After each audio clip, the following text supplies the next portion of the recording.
siama zordan ral kai chulalin a phalva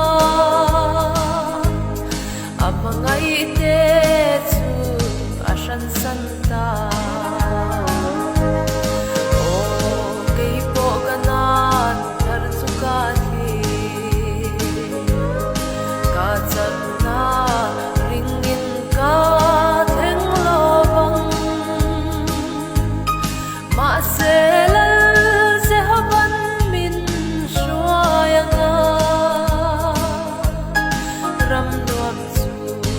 ang sukala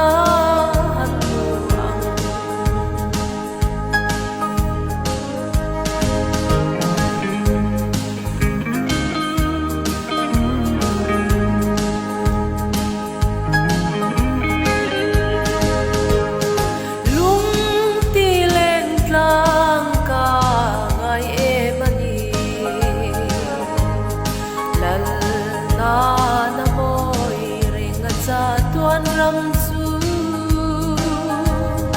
da tuan ne tu beram nau lal aju a asira lal na parina bo kei po kanat har sukati ka na ringin ka maselal javan min shoyanga ram nuam su ang sukala hanu ang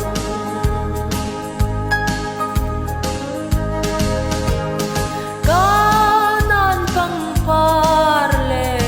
kotlang reng su shoy tu mo siat yang chon ta ngai lo ang in salem tlang alon ta Israel fate sungayang mo o kay po kanat karsukati katsag na ringin ka maselal sahaban min shoyanga ram nuam su ang sukala